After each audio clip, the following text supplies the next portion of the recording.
दे सिर ते साईं दा इहो सावा ताज निशाने सुहाने नरवार जेके ताज तलवा हो सुहाने नरवार जेके ताज तलवा ताज तलवा साओ ताज तलवा जेके ताज तलवा सुहाने नरवार जेके ताज तलवा जेके ताज तलवा दरगाह आलिया मशोरी शरीफ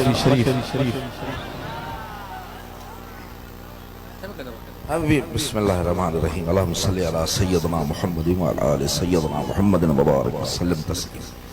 सोना दुआ पिनण जे लाइ हाज़िर थिया हूं ऐं ज़ियारत जो शरफ़ भी हासिल थियो। सनद जो हुक्म आओ थी बीठा आहियूं। अल्लाह ताला शल सच्ची मुहब्बत पंहिंजे सोने हबीब करीम सल्लल्लाहु अलैहि वसल्लम जी नसीब फरमाए।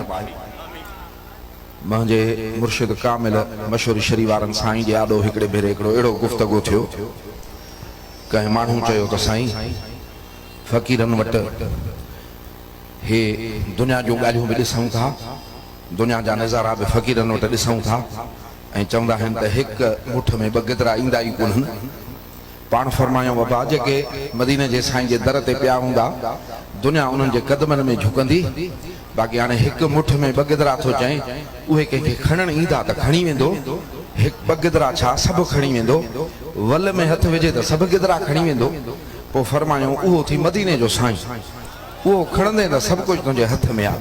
जन जे सीने में इहा मुहब्बत सरकार दो आलम सल्लल्लाहु अलैहि वसल्लम जी आहे, मुंहिंजा सुहिणा उते सची मुहब्बत सोने सैयद इमाम जी बि आहे। अल्लाह ताला अचण ॿुधण असांजो क़बूल फरमाए। असां रुगो हाज़िर थिया आहियूं दुआ पिनण जे लाइ।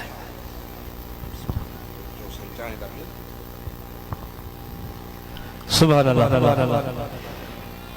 मियां साईं सुहिणा लफ़्ज़, थोरा लफ़्ज़, मुख़्तसर पर पुरबाना लफ़्ज़ ऐं असांजा मुर्शिद करीम बि तव्हां ॾिसंदा हो त मियां साईं जॾहिं बि ईंदा आहिनि त पाण भाकुर पाए मिठू ॾींदा आहिनि, निशानी कंहिं जवाना जी आहिनि। हक़ीक़त इहा आहे त अहल बैत जो मुहबत जो दर्स साईं मशहूर वारे साईं ॾिनो।